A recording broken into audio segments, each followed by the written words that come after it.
Well, good morning, everyone. Welcome to our panel session. We will be talking about the family business and next gen leading legacy recycling companies. I am your moderator today, and I have a fantastic group of people on stage with me. I'd like to give them a few minutes to introduce themselves, tell you a little bit about themselves, and then we could go from there. So, Arnie, I'll start with you. Well, thank you, dear. Of course. Welcome, everybody. I'm Arnie Gachman. I'm from Fort Worth, Texas. I have about 66 years taking a paycheck in the scrap industry. But as they say, I wasn't born, but I was raised in scrap. We are a family business. I'm the third generation. My son is now the chief operating officer, and he is about 30 years, 25 years in scrap. We are multifaceted in scrap. We do ferrous and non-ferrous. We have shredding operation, industrial scrap. We buy from the public, and we also do brokerage. We have several operations in North Texas and one in South Texas. We have transitioned our business about 3 times, and we can talk about that later.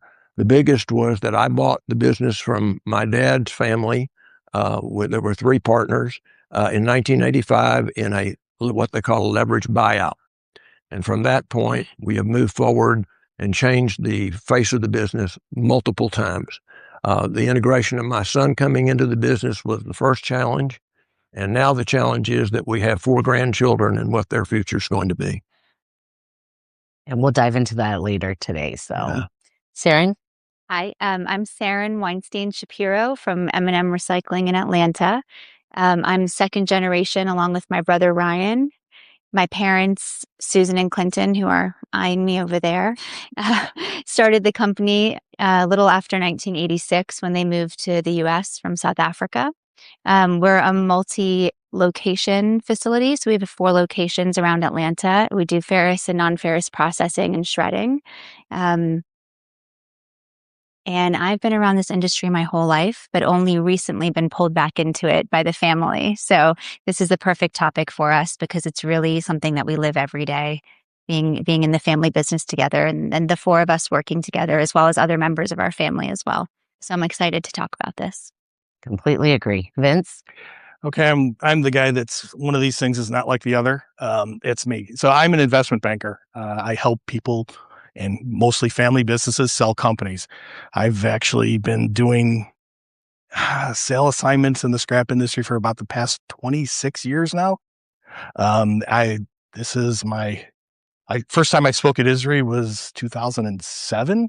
So I've been around family businesses and the scrap industry for all that time. And if you don't know what an investment banker does, I hate to say it this way, but just like the broker that sells your house, come in, tell you what it's worth, tell you what it might be, who it might be sold to, and help you go through that whole transaction. So I've been part of a good number, dozens of transactions just within the scrap industry, besides, over 100 of other transactions along the way during my career. So that's the short answer of who I am. Thank you, Vince. And so a little bit about me. My name's Nidhi Turakhia. I am CEO of Allied Alloys, second generation. I have the honor to work with my dad Monday through Friday, and I absolutely love it. We're a stainless steel nickel alloy processing company. And of course, due to my dad's age, the conversation that we're having right now is what's a transition? Like, what does succession planning look like? And so I brought that up because it's going to lead into what Vince is about to present. I think it's a very important topic for generational businesses that you start thinking about and planning for the future. And what does that look like, whether it's an M&A or it's, giving it to a family member. So Vince is going to dive into that for a little bit now. I'm going to grab the clicker here real quick and you pull up those slides. There we go. We can't see. This is part of just a few slides. I won't spend a lot of time talking about slides, but this is part of a larger presentation, like a 60-page presentation that goes through valuation, what the sale process is. But really what we're doing here and what I've tried to emphasize in my career, and it seems to have worked out well, is helping people find the right answer. And that doesn't always mean sell your company. So this is kind of the way we've always framed the question. And I'm going to ask more questions and create questions than I am really going to give you answers. But this is a framework we always use where you've got company specific opportunities on the left and shareholder objectives on the right. The concept here is, all right, how do those two things go together? And at one point, when who's ever in the room started the business or bought the business initially, shareholder objectives and the company objectives were exactly the same. Let's grow, create opportunities for its employees, make sure we're positioned right in the industry, all those things. But I hate to say it, but as people get older, they have different really desires, and they may want liquidity or they don't want to take the right risk. I mean, you're in a consolidating industry right now. If you're not going to sell, there might be acquisition opportunities that the company should do to grow and stabilize itself within a region. But in this case, you may not want to do them because of age or whatever. So this is what we usually kind of put out there as the framework of thinking about the situation. Here are all the real questions, right? You've got all kinds of questions that, the next generation, are they ready? Do they want to buy the business? And we'll go through a slide that is a decision tree about that. Do they need help learning? Can you teach them, right? Is there a right way to sell the business? Ernie mentions an LBO. That's one of the things on the next page that is a very viable option for transitioning to the next generation. So here are the questions to think about. You guys can go back and think about these slides or whatever. I'm sure they'll make them available, but I don't want to go through this and spend a whole lot of time because we could spend an hour just talking about this one slide. This is probably the slide that I usually go to that is kind of the decision tree. Do you want to pass the business on to the next generation? You got a yes or a no. The answer is yes. Do they want it or don't they want it? I've sold a lot of businesses for people. It's like, yeah, I wanted to give it to my son, but he's an attorney in New York and he doesn't want it. So we're going to sell the business. And so that's a potential. If they want it, well, are they ready? Are they never going to be ready? Which is a tough one to deal with. Or are they not ready now? And there's potential solutions for that. Are there consultants? Are there outside people that can come in and provide tutelage to a next generation? If they're ready, then, we can talk about what are the structures that make sense, like an LBO, to pass it on to the next generation. The other side is you may not want to pass it on to the next generation, or you don't think they should have it, but they want it. So there are transactions where you can pass some of the equity along. Those are a little trickier to do. Or, if they don't want it and you don't want it, then you sell the company. So really what we're here to talk about is those situations of they want it and you're trying to transition it to them. So that's really what today's about. But here's the kind of decision tree to think through. And I think what's important, and, we'll tell war stories along the way, is that there are plenty of companies I've seen, not ready yet. And how do you deal with that? And how do you fix that transition? And, sometimes parents teaching their children doesn't always work out the best, right? Because they don't want to hear it. They got new ideas. They want to do things differently. Last slide we're going to talk about is potential structures of how you pass it on to the next generation. This is exclusively passing it on to the next generation. You can gift it. There's dividend recaps. There's, get into the financial investment banker side of things, or you structure a sale, which we can talk about those things if people are interested along the way. But there are transactions, and there's plenty of ways to structure them to pass it along and let the first generation or second generation, wherever you're passing along, the older generation really kind of have certain levels of control, but yet pass it along so that the new generation can move it forward. So just wanted to kind of set a framework for everyone, and then we can get to the thing. Oh, pretty cool. Let's go back to that one. All right. No, thank you, Vince. That was perfect. I actually have a question for the audience. I just want a quick show of hands. How many of you are in a family business or came from one? Wow. Okay. All right. That's good to know. Yeah. So Vince did touch upon, what a transition looks like and what your options are, but I want to take it back to the current state of your company. And so I really wanted to talk to Sarah and Arnie, and Vince about what does structure look like for you guys? And who put it in place and how is that going? Because I know that's a hot topic right now for me. So, Arnie, do you want to talk about yours first? It's complicated. Okay. We'll talk about it. So I think there's, when you start into structure as an owner and you've come from a family business where there are multiple owners, Hmm. you have some what I call baggage of, gee, I don't want to make those mistakes.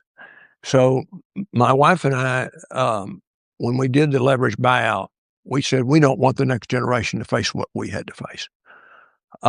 We started at that time, that was 1985. So it's 41 years ago, creating a structure.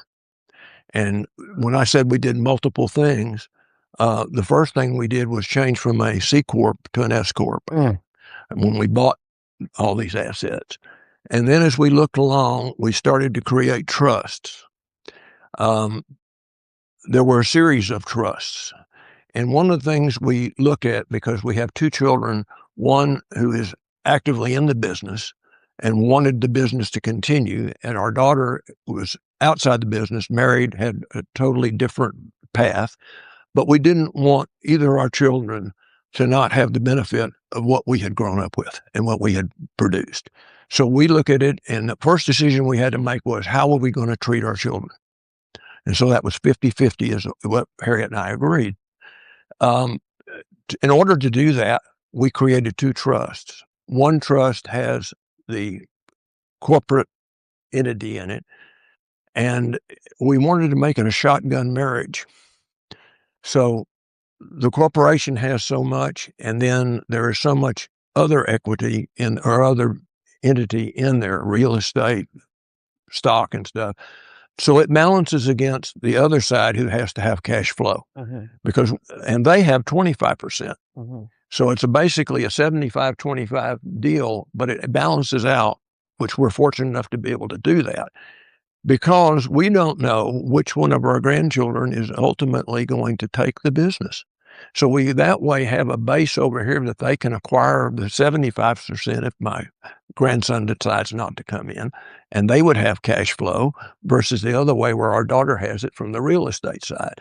That was one of the most complicated things to do because what you run into is if you have family members out there who have an interest in a closed corporation, one that's not public, and they have no way to liquidate it, when you go to make a decision that I need to buy this corporation or I want to buy a new shredder, those folks don't want to take that risk. Why should I? I should just be getting the money that I get every week, and I don't have anything to do with this risk. So ultimately what happens is they get aggravated, we get issues. Another thing that I think is really important in doing this transition, it was one of the more important things. We hired a family business consultant when I bought the business, not to do the structural side. He was an MBA with a doctorate in psychology. I had taken psychology and I took investment banking when I was in school. So I realized that it wasn't just the money in these situations, it's the emotions. And so you have to be in the position as you become older to realize that you're not immortal. I cannot tell you that in our family, one of our family members never had a will. It's unbelievable to me, but this side of the family suffered tremendously because of that. So you really have to get in your own head and say, I'm at a part in my life where I need to start making the decisions as to what's going to happen with the next generation. And the word fair, which is one of the most challenging things in the world, is figuring out, and that's why I went through in detail, how you feel is fair, because what you believe is fair, your child or your grandchild may absolutely think is the worst deal in the whole wide world. Take note of Arnie's comments because the structure is actually brilliant.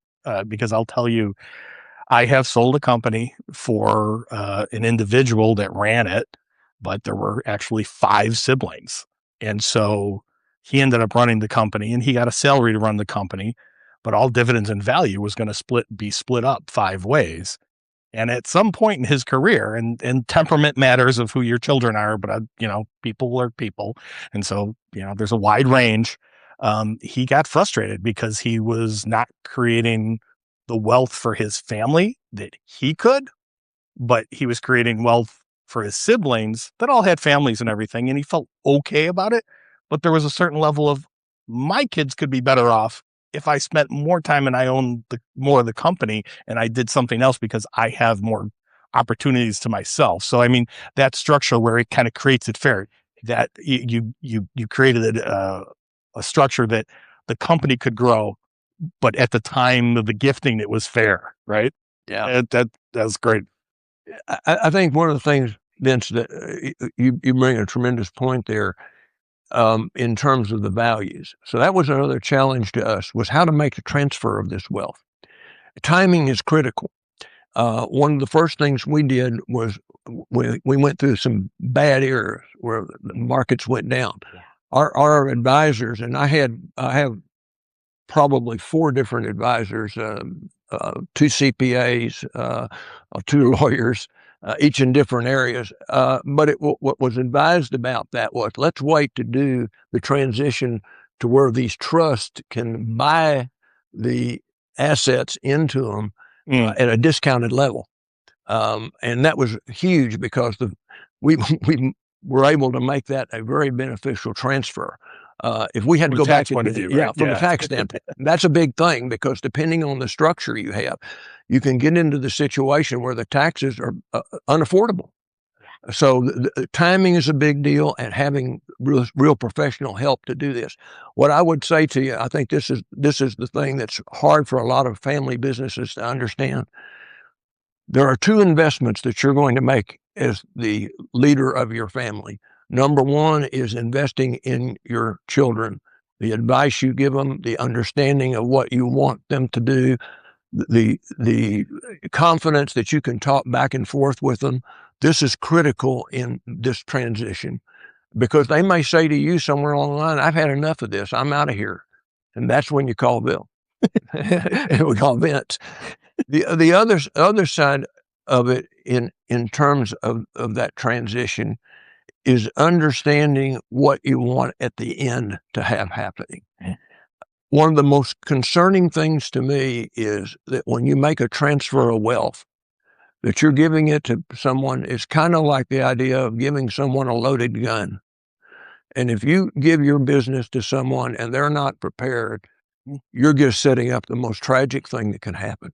That is, to me, why you spend and invest in these professionals, to make sure and to have both the family and the professionals on the same wavelength when you finish.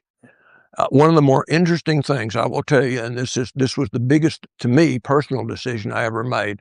My father never brought home the scrap business to my mother. She knew nothing about the business. And for every night he would come home, she would know that there was something going on, but it was never really discussed. We put together a family with outside directors. We have 2 outside directors who held us accountable. And one was in the marketing business and one was in the investment business. They gave us the advice, if we wanted to go buy a shredder, how to go about doing it without putting ourselves in jeopardy. And so those are very important things, but those experiences happened with my wife being involved and my children being involved, so that when we're gone, they understand that dynamic. Yeah, I think that's very important. It's not as simple as I'm about to put it, but I think it boils down to planning for the future, right? And recognizing that you need to start doing that. And part of that is letting go of control, right? And so that's not always easy. I know it's not for my dad right now, but we're working on it. And so I completely understand. So Saren, I wanted to ask you, like, now that you've been brought back in, Yes. how has it been working? And what's the dynamic like with the family? And are you guys planning for that future? Yes. The dynamic is a lot of fun, but I think the key is being honest and having good communication. That internal structure, what we've been doing is a little bit less technical than what you just told us about, which is very important. It's sort of that next step. But internally, when I'm generation 2. So my parents have run this company in the way that they've wanted to run it. And growing up in our house, we only talked business over the table. I mean, that's all I ever knew was the scrap industry, whether I was in it or not. And I think that was a great way for us to be introduced to how our family likes to do business, how we like to act as people, how we like to treat our customers, how we like to treat the people that we're working with and our employees. So when I came back into the company, I sort of had to step back and watch what was going on. Yeah. And we have multiple locations. So I had to get to know not only how my family was functioning within their internal structure, but also how the employee teams were functioning. And making a transition to a second or third generation, I think takes a lot of thought and it takes a lot of honesty. We all have different strengths and skills. And I think if we can be open with each other about what we're good at and what we're not good at, then everybody can sort of pick their lane and pick what they want to do in the company and be really good at that. My brother Ryan has skills that I will never have. He's, a master sales guy. He talks to everybody. Everyone loves him. And those are just not my strengths. So for me to come into the company, sometimes I can be a bit of a bull in a china shop where I sort of like to go into every area and say, hey, let's do this differently. But I had to find my niche as well. And then internally, we have to start talking about the conversations that we just heard about. So how do we want to structure it? Do we want things to roll over in a different way? Do we want to bring on other directors, other management, executive level managers? But most importantly, I think what we've done in the last year or two is look inwards and figure out, what is our company about? What are our values? What do we stand for? And where do we want to go with it? So when we make our decisions currently, because it's the 4 of us, we can make big shredder purchase decisions in a matter of minutes because we're sitting together every day at the dinner table, at, Sunday barbecue, in the office, standing out in the yard, watching our machines run. We can make those decisions together. But I think it's been an amazing opportunity to be able to work with my parents who are still in the company and watch how they make decisions. Absolutely. And watch what their values are. And now it's just a matter of formalizing it. We've sat down, we've internally made different teams that are responsible for different things. In terms of culture, company culture is important. And you have to lead from the top. You have to be there every day. We show up usually in dirty work boots every day, and our people see us and we're part of what's going on.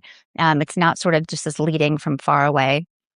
And if that's an important part of your culture, then you can work together to establish that internal structure where, when the second or the third generation is ready to take over, you have a way of doing things already. You have your procedural, operating procedures, you have your company culture, you have your values, and everybody has sort of found their lane and what they're good at. And then you hire around that to make sure that you can build a team that works for generations. I'm going to comment because you two did it right. And you seem to have a good relationship that makes it work. I end up getting involved and I didn't know I was going to play the bad guy stories. I'm not the bad guy, but I'm going to tell the bad guy stories. The board of directors is a great idea. I've seen that work really effectively for those bigger decisions. But when there's it was a father and son team that were at loggerheads a lot about what to do, and they had a brilliant idea, and it worked out quite well. Is that they got an industry executive, or actually, I think it was a former family business owner in the scrap industry, to come in and be interim CEO.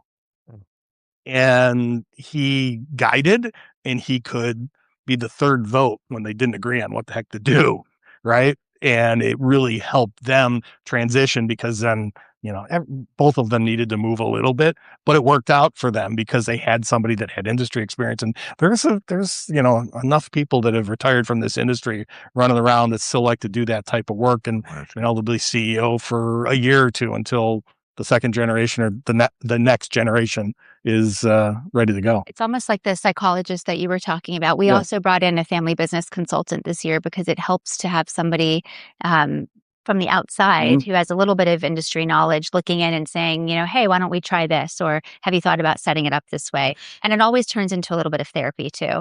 Always. And it's so funny. When we first started working with this consultant, one of his assistants came onto our Zoom call and we had our conversation. And, we're an immigrant family and we are loud and it sounds like we're always arguing, but we're not. We're just discussing. And so then when this woman came into our Zoom call, she turned to this consultant afterwards, and he told me afterwards, and he said, "Were they fighting? Do they always talk like this?" Yes. And he's like, "No, they weren't fighting. That's just how they talk about things." Yes. And it's just our way, where everyone's open, and you lay it on the table, and you have your your therapy session or whatever, Animated discussion. whatever it is, animated discussion, and then things get worked out, and everybody goes home happy.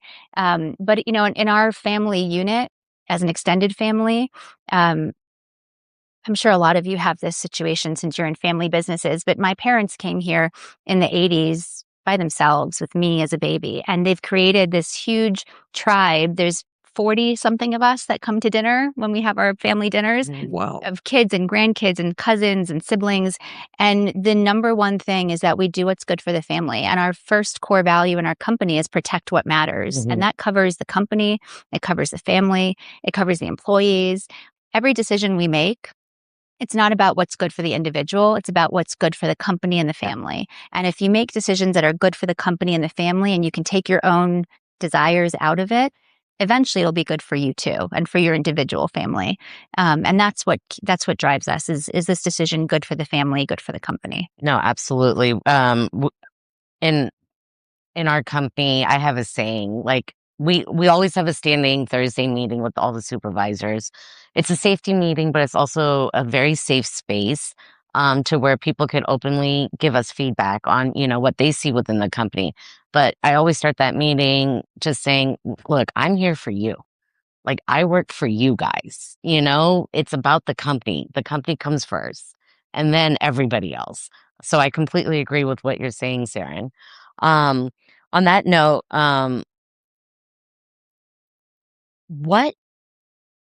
Saren, I'm going to stick with you on this, and Arnie, you're probably going to jump in.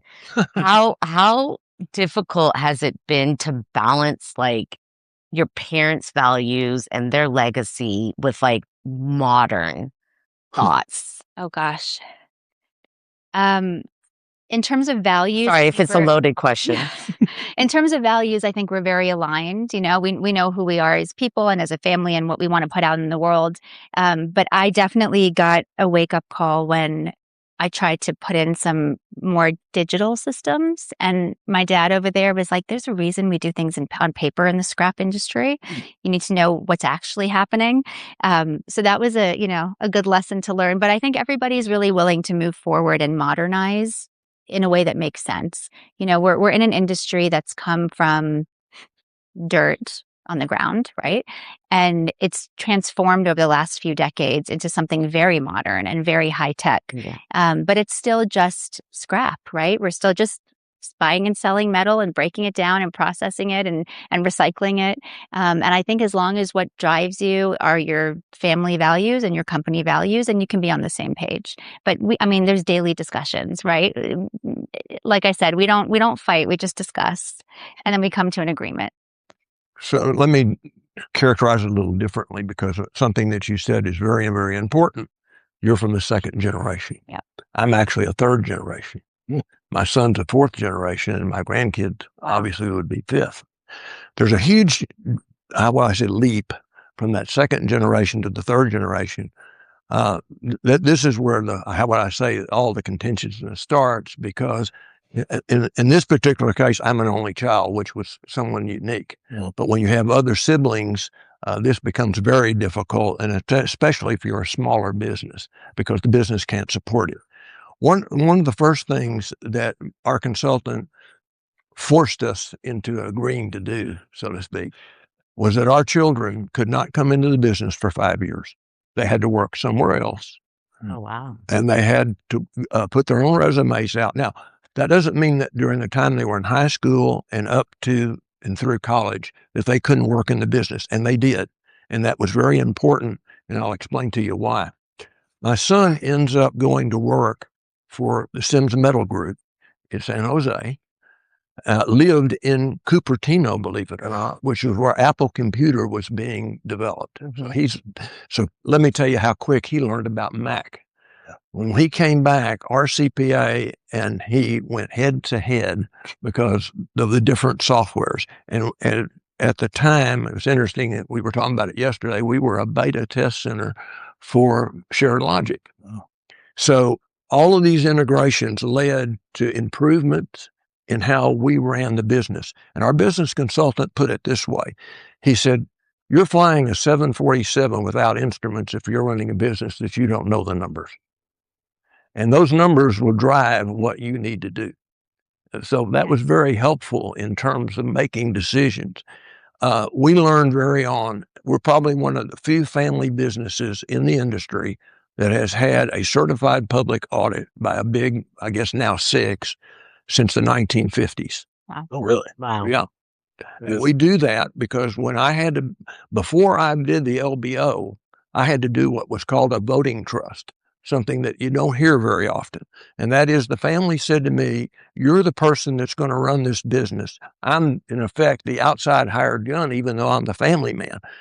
And what that really put upon me is, as a voting trust officer, a much higher level of responsibility and liability in terms of how I ran the business. So in order to do that, having that certified audit and having known numbers on my inventory, which is critical in this business, allowed us to make those decisions and be able to know where we were. And let me just give you one quick thought when we did this LBO. We went from a company of about 190 people to 85 operating people. Wow. That was huge. That took us 6 months to get there. But if we had not done that, we would not have survived. Yeah. Yeah, absolutely. I mean, I think, Arnie, I have to commend you. I mean, you recognized early on that you need to bring in a consultant. Like, you need to find help, right? I think that's some of the hardest things that families deal with, is recognizing the fact that you need outside help. A lot of people don't know that. They don't want to face it. And I know from experience, like my dad's old school, we're from India. We're also immigrants, right? I was born in India. His way of thinking is very old school. It's all here. And so now I'm like racing against time, trying to get him to download everything that's up here to me. Right. You're Yep. speaking my language. Yes. When you said that, I kind of side-eyed my dad over there. He's got 40 years of experience up here that we're trying to download as quick as we can, and use his experience. And even though we've been listening to it for decades, now it's a matter of putting it into practice. Absolutely. It's scary almost to think to yourself that that download of experience that's up here is going to be, gone one day, hopefully not for a long time. But it's so important to have that information. And going back to the numbers, it's the most important thing, because you can't run a 100%. successful business without knowing your numbers. Absolutely. Daily, weekly inventory, your buy price, your sell price, what you're doing with the material, which could be different every day, both at the micro level and at the macro level as well. Those numbers are the only thing that can really drive your decision making. I'd like to share a story with you that I think is something kind of unique. In my career, I've had about 40 plus years with ISRI, now ReMA. Was chair at one, or not president, now it's called chair. In that experience, I got what was called a PhD in scrap. There is no place that you can go and not have the best people in the world to talk to right here. I have friends across this industry, not only in Texas, but across, I can go to city after city of old time friends of mine. And if I have a question or a problem with whatever the thing might be, whether it's a part for a shredder, a crane, whatever, I call them immediately and they would do the same thing for me. Yeah. I'm trying to think about the year it was, but we were asked, my consultant and I were asked to put on a program of numbers. And at that seminar, there was a group of us that decided to become kind of a board of our own group. So we started with 11 people, all from across the country. We made sure there was no antitrust in this. And our main focus was becoming our own board. Mm. So if something happened to one of our family, we had a bunch of professional people who could step in and help transition. And that's life. That's mortality. I can be gone tomorrow, and I know comfortably that I've got a resource that would be important to have.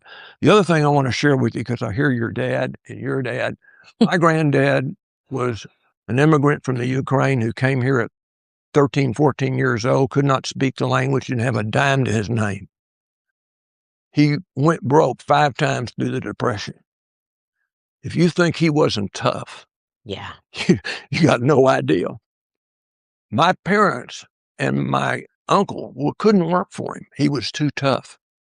They started a steel business, a very large business, which eventually fails, unfortunately.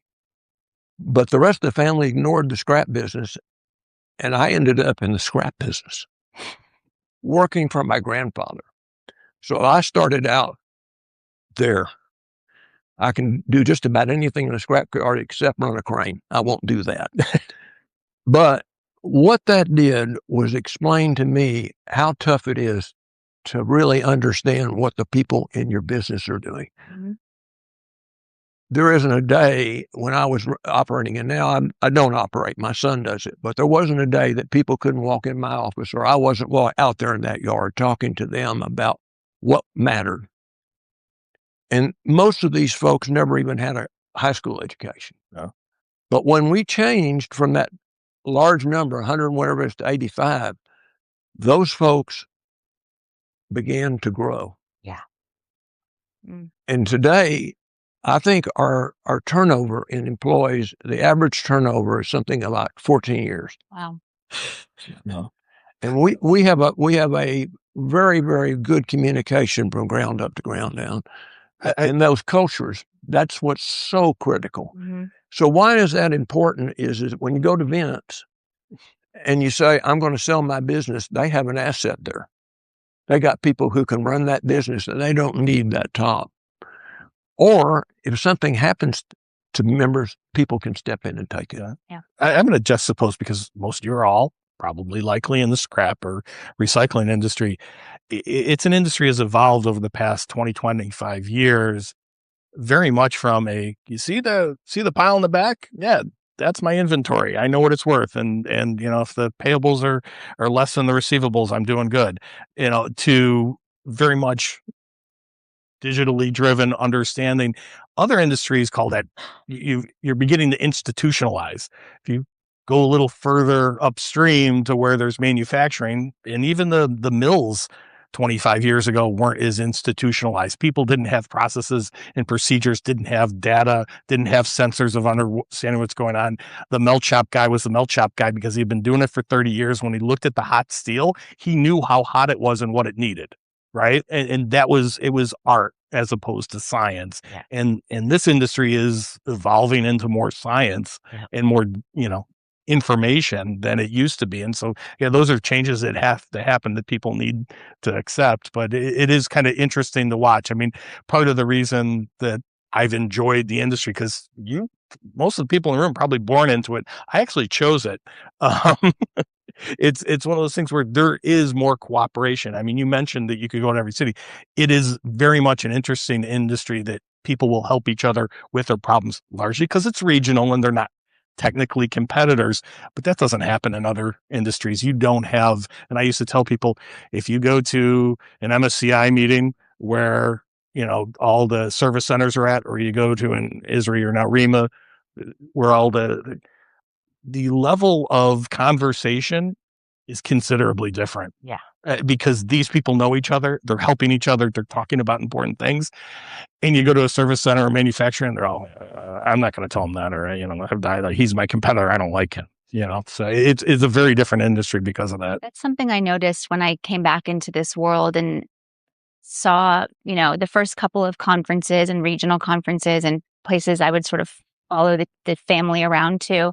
It was amazing to me to see how many people would come up to my parents who had done business with them 35 years ago, and they were so excited to see them, and they've been helping each other for years. And the phone calls that come in weekly. Can you help me with this? Or can you introduce me to this person? It's a really amazing industry, really. And the relationships are unbelievable. And they are legacy, which is they follow you through generations. And I think for my brother Ryan and I, it's just a matter of continuing that legacy and continuing to be good people and work with good people. Absolutely. Just a quick pause. Can I get a time check? Because I want to make sure we have enough time. 15 minutes. 15 minutes left? Yeah. So, 11:15. okay. Thank you.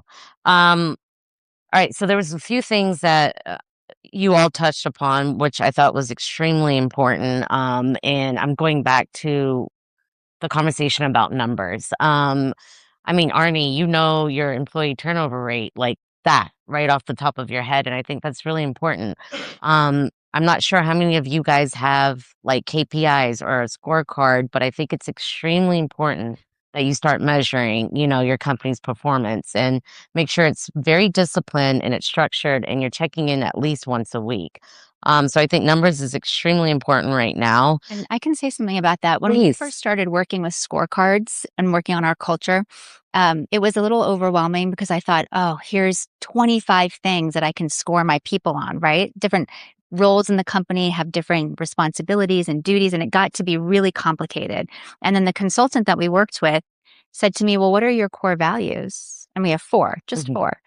And if you really dive into what you need to put on your scorecard, how you're assessing your people, your company, your team, yourself, it's really just those 4 core values. So it can be really simple and it can be easy to implement. It doesn't have to take you down a rabbit hole where you think it's too complicated and then you don't do it.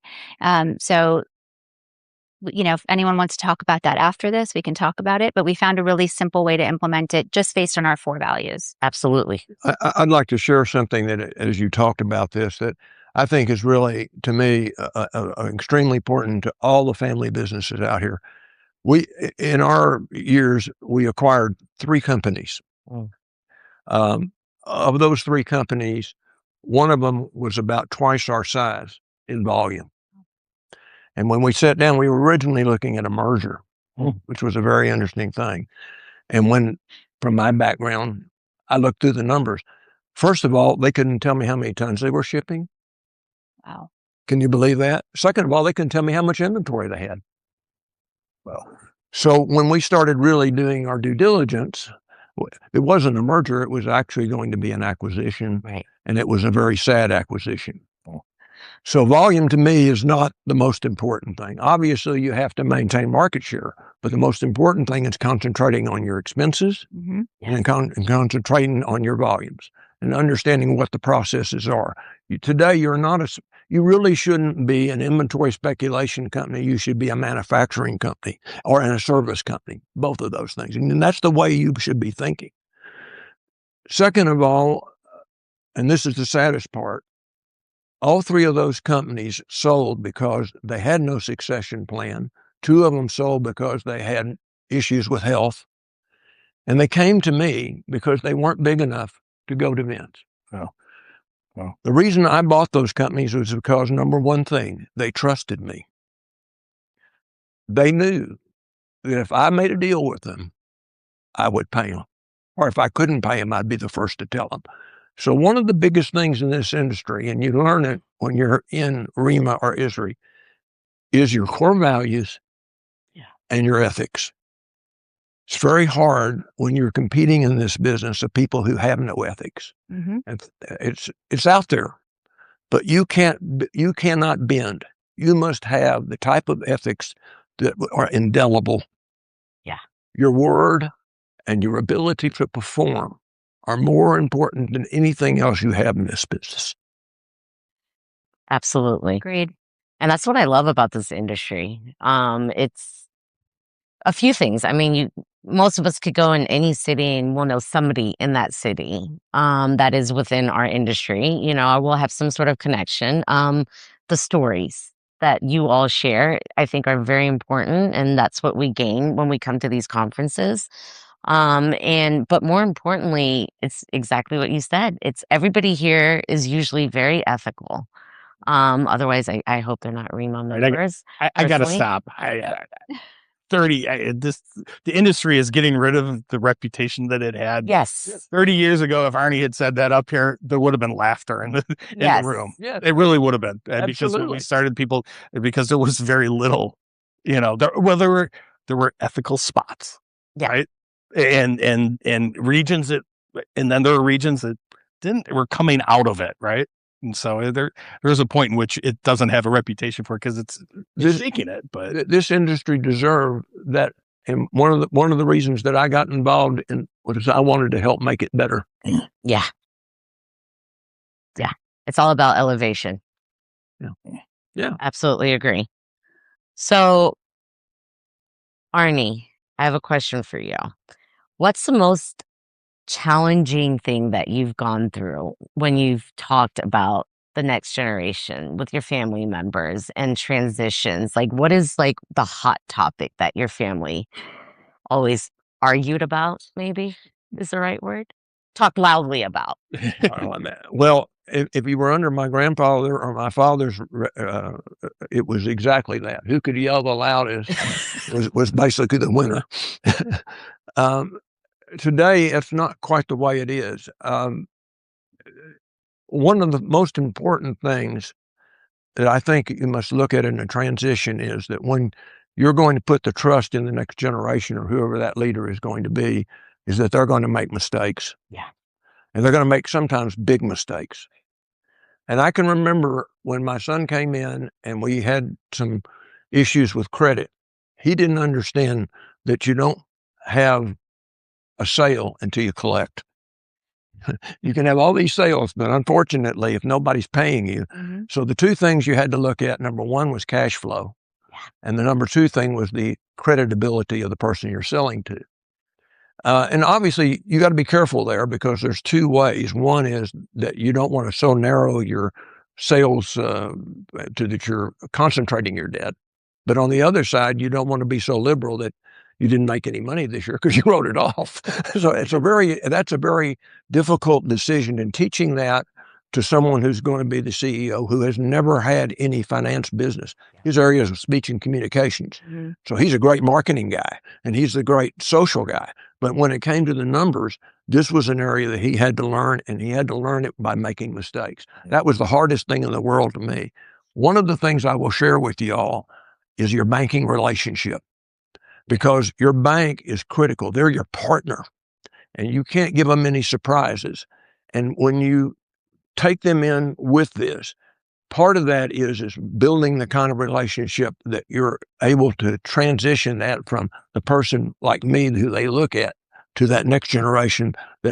So we have now, it's interesting, we've had two banking relationships. Both of them are over 30 years. And just recently, we've had to change to the third bank. And my son did that job. I stayed totally out of it, which to me is a very critical thing because now the bank looks to him and not to me. And one of the biggest things in a family business and a banking relationship is a thing called personal guarantees. Yeah. This is the reason why so many companies, well, wait a minute, I'm liable and my son's going to run this thing and I'm going to have to write the check. Boy, this makes a big decision. So how you structure the business is critical to that. And that's why those trusts are out there.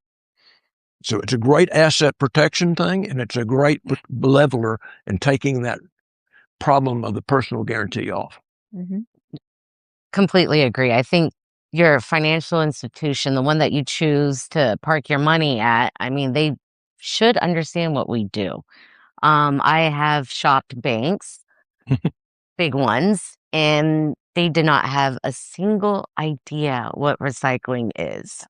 And I made the decision not to bank with them because I need a partner that understands what we do and why some of our expenses, are volatile. I mean, we're commodity That's a shameless focused. plug for Andy. Sorry? Andy's in the back of the room. He does a bunch of scrap lending. He's Bank of Montreal. No, Andy's great. We're good friends. Yeah. Andy usually does one of these with us too, but there are a few. But there are very few. He's one of maybe three. Okay, got it. In the country. Got it. That nice you to meet understand you. It. Sorry. But speaking of expenses, I do want to focus on one thing. I think Saren, I want to ask you, when it comes to making those large purchases like CapEx, OpEx, like who does that within your company? How is that decision made? Who's the driving force behind it? Because these purchases are large. Yes, they're large, and they're also about what your end goal is, right? What vision you have as a company.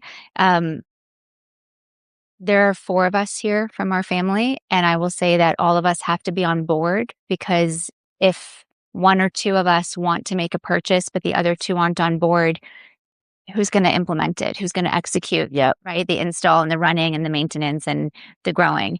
So I'll say that my dad is the equipment lover in the family. The first thing he did yesterday was walk the back of the hall to see all of the equipment and talk to all the people he knows. We have to have one. He loves the equipment. And, Ryan's quite good at it too, but I think my dad has a natural love for it. So he's usually the one that's ready to go and buy the next thing. My mom is an amazing financial controller. So she's sort of been the purse strings forever. So being able to learn from her has been incredible. And I think what works really well for our dynamic is that while we all do certain things well, we also all do everything, which, we wear a lot of hats. We make decisions together. We don't typically have any issues making decisions together. Maybe that's unique. I don't know. But we all have the same vision for the company, and we have the same end goal. So if the numbers make sense, if the vision is the same, and if, we have the team or the ability to execute that new venture, whether it be a piece of equipment or, we just added an e-waste division, so everyone knows. That happens quickly sometimes, but it's because we've all been talking about things together every day. Good one. I want to talk. Yes, please. As I'm sitting here listening to that, and it's a challenge, absolutely, is CapEx is a big driver, and you have to be able to, just like you're running your numbers, you have to always have a CapEx budget. But one of the things that I just thought about as we're sitting here, I don't know how many of you all get out in the yard, but I would assume most of you. One of the areas that gets overlooked, and I have to say I got a good lesson in it many years ago, is safety. Mm-hmm. Every one of us, when we go in the yard, we're risking our lives. Yes. Every one of the people in there are risking their lives every day for you. So that should be your number one concern. My grandson goes out in the yard, and I pray, okay? Because you want to make sure that he's safe. He's the next generation. But the person working next to him is just as important. So having a culture that not only drives manufacturing and processing and CapEx and finance, your number one thought should be Safe. Your biggest asset, your family, and your associates. And I'll throw myself under the bus, because I just once, went out into our shredder yard without my hard hat, and our shredder manager came up to me and he goes, "You can't be in my shredder yard. Yeah. You need to leave." And I said, "What's going on? You don't have your hard hat." And I didn't realize, but it only happened once. He called me out in front of everybody. And I said to him, "Thank you. I appreciate that you called me out. You're right." I actually told them in front of everybody, "You're 100% right." Yeah. And that's important, is giving them the power or the authority to call you out as well, right? That's a great culture. There's no exception. Yeah. That's a great No culture. exceptions, especially for safety. No, not at all. So because I do want to take questions from the audience, but before we transition to that, I would like you guys to answer one more question. If you could give our audience one piece of advice today about starting the transition in a family business, what would it be? I'll go first because I don't have as much to say. Start early. I mean, even when we tell people, or they've decided they want to sell, it's like, when should I have started? I don't know, 3 to 5 years ahead and that's if you're going to sell the business. The family transition's probably even longer than that, is my guess, but. Yeah. I would say it's just being honest. You have to be really honest about who you're going to be in the company, what you're going to be, and where you want to go with it. I think if you can have open communication and everyone's on the same page, that's the key. I guess I would go back to what my grandfather used to say. Don't kill the goose that laid the golden egg. That's a good one. And what I mean by that is the family businesses live out of a family business. There are perks, there are things that happen there that don't happen in the public business. Mm-hmm. But if you're going to run a business right, first know the numbers. Don't take away from the growth of the business. There ought to be a formula that you have for how much compensation is fair. That was one of the things that our board was there for, was to set that compensation with us. And I worked on probably, I would say, 8 or 10 different compensation companies for different companies across our, not across our industry, but across our community, including the city. And so when I tell you that this industry, in many cases, is underpaid, it really is. And it's underpaid not because of that we're trying to be cheap, but because we don't have, because of our nature of our industry, the control over our ability to make a profit. Mm-hmm. So you go through good years, you go through break-even years, and you go through bad years. And the survival of your business really is only in that bad year. Those bad years make you or break you. So ultimately, taking too much in those years is the end of your business. And that's when you get in real trouble. Yeah. Yep. So true. And then you'll have those good years that carry you through the bad years, right? So Yeah, it's like the old ant and the rabbit and the ant. yeah. So, well, thank you three for being up here. But before we close, I do want to take some questions from the audience. So, do any of you have any questions? Yes, sir. Of course. This would be asking you go back over the way you set out to the process. I'm not quite sure. No, that's a great question. Yeah, it is. And I have to tell you very honestly, it's so damn complicated that it takes 2 CPAs and a lawyer to Yes. figure it out. Yep. So that's why you need this professional help. Yes. But as a layman trying to explain it, in effect, what happens is that we sold the business to these 2 trusts. And then we sold other assets to these 2 trusts. And so in doing so, those 2 trusts become the entities that own the business and own other assets that the family might have. In making those conscious decisions, you have to understand this balance and where you want things to go. So if you have real estate, one of the first things we did, and this goes back when we, I would say in 2010, when we switched to the partnership model, was to separate the real estates from the business. There's a very interesting thing there. My grandfather always said that basically we own it all, and what the hell difference does it make? We're going to make a profit. That's going to be it. But when you start looking at that, your real estate may be worth 5 times what your business is. Yeah. Mm-hmm. And so you really got to look at that and ultimately make those kind of decisions as you transition forward. You may be in the position that you could sell your your real estate, move to another location, and buy 5 more businesses. In reality, because some of us are right in the middle of downtowns and they want us out anyway. So putting the real estate in one side, putting the scrap business in another side, what other assets you may have, and even a third trust. But what that does to you is take the generational obligation off of you, because in my case, if I couldn't carry enough life insurance to pay the tax thing if I died. That's why you get it out of your estate. And you may then have the obligation of putting it into your children's estate or your grandchildren's estate, or maybe both. Thank you. Any other questions? Yes, Marcy. I'm married in. My mother-in-law no longer alive. And so in all the transitions, I've become top leader. My husband is director of ops. My father-in-law is semi-retired.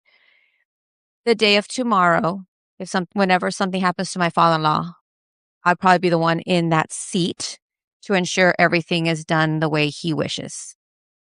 The concern I have is I've spoken to him about it. He tells me what he wants. However, how do I start approaching it on making it real? The paperwork. Again, I feel like I get to walk carefully, right? Because I married in, even though I know he trusts me. But how do I begin to speak of, hey, dad, the day of tomorrow, you're not here? How do I begin to introduce that? Because being here has been very humbling. Thank you for sharing, because I just made a list of, I have 100 more questions than what I thought I had before. And so I'm grateful for that. But if you could give me that one step, I would appreciate it from everyone up in the panel. Wow, that's a good question. Arnie? Have your advice? Well, that's part of why we had business consultant. One of the it was interesting. My mother was angry at the business consultant because he was sending her grandchildren away. So, but at the same time, she listened to him because he was really giving her not just that, the whole perspective that she never had. Is it your father-in-law? Does he have anyone that he really respects and trusts that's a mutual friend, a advisor, or confidant? Sorry. He may have an advisor. My only concern about the advisors that in the past is that I feel like they're one-sided. So I liked what you talk about several CPAs. Yeah. Often, Yeah, because they're getting the check from him. correct, and that's No, kind of I my understand thing. that. Except he doesn't get the 360 view of all the options he could have. Well, what I'm suggesting is it doesn't have to be a technical friend. It can be just someone. As an example, someone came to me. This is a person who is mega wealthy, and this friend came to me and said, "Do you realize that this friend of yours does not have a will? Wow. He has no immediate family, so it's not a terrible thing. But when you look at it, it's sad because in one respect, he just didn't think he was ever going to have a problem. And reality is, fortunately, we sat down and talked, and others talked to him, and he now has a will, and he has a good plan. But it took some convincing. So what I guess I'm trying to say to you is I was one of his close friends, and I was able to sit down with him and talk to him on a very personal basis about what a shame that you're doing it this way, because you're setting it like my uncle. You're setting it up that you're going to have chaos in the family. And honestly, the comment that comes to mind is people saying, "Well, I don't have a problem. It's your problem because I'm gone." Yeah. It's not why do I have to deal? He's going to go, but boy, is there going to be chaos in the family. Right. One of the things that I did learn the other day, I don't know from state to state what the law is because I'm not a lawyer, but there's a thing called a letter of testamentary, and it's a very valuable document if you use it. What it is you write a letter to those members of your family, and you relate to them your thoughts, your fears, your wishes, and that gives them direction to the future, just like the culture. Your grandkids may never get to talk to you at the level that you are, because depending on what your age is, but they have that as a valuable document and a legacy going down in the generations. Mm-hmm. And I will say these kind of conversations are difficult to have. They are. And they're necessary. If you're going to continue into a family business or into a legacy business, you have to have those hard conversations, and they can be uncomfortable. And it can be hard for people to step back from their own sort of immediate reactions to certain conversations and topics, but it's necessary. I find, on that note, Saren, I find, Marcy, like if I need to have a very difficult conversation with either one of my business partners, it's better for me to do it in writing, right? Because the emotions get completely taken out of it. So I send them emails. I know and they're right there, but it works for me. Let me add one more quick thing to that, and that's one of the things that you can do from getting psychological help. If you know the profile of the individual, if you can help get some help to how to approach that person. And the second thing I'll say to you is sometimes when you breach that subject, it will cause an explosion. But sometimes that's necessary to be able to step back from that and let them understand your feelings so that they digest that. They think about it, even though they may not want to face it. They'll think about it, and you come back. Eventually, you may get there. And then to Arnie, to your point about, I think where you were going about having like somebody, a trusted advisor or friend, Marcy, to speak to like your father-in-law. And I'm chuckling because I just went through this last week. I was like, we need a mobile baler. Like, I need to buy a mobile baler. And my dad wasn't listening to me. He was just like, that's a very expensive, purchase. And so I just bypassed him and I called somebody I know he trusts. And I was like, please convince my dad we need a mobile baler. And my dad called me on the flight here and he was like, we need a mobile baler. And I was like, see, like, why is it when I try and ask you for something, it's a no, but somebody else, and it's That's a why yes. I said the outside It was your idea. Yeah. It beats the loggerhead. Yeah. There's probably someone in the industry that he knows well that probably fits that bill. And like I said, this industry is always happy to help each other, which is different than a lot. Yeah. Any other questions? Yes, sir.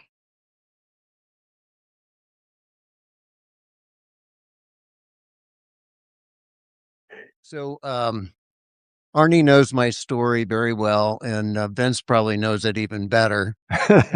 My brother and I sold our, what was then a 101-year-old company. We were fourth generation in 2021. And worked with Cap. Can you introduce yourselves so everybody knows? I'm sorry. Yes. Cap Grossman Iron and Steel was our company. We were based in St. Louis, Missouri. But the story of selling our company really started in 2007 when the scrap industry was just Exploding. It was like a rocket, and the steel industry was wild, and vertical integration in the steel industry was really hitting its stride, and we were getting calls daily, practically, about selling our company. And so finally, we pursued what that might look like, and we had a great deal on the table that fizzled in 2008 when everything crashed.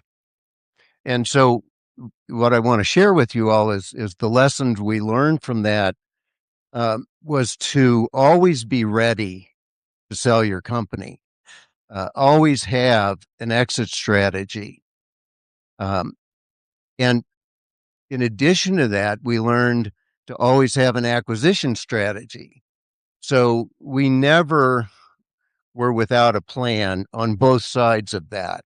We were always ready. We always knew how the market valued us.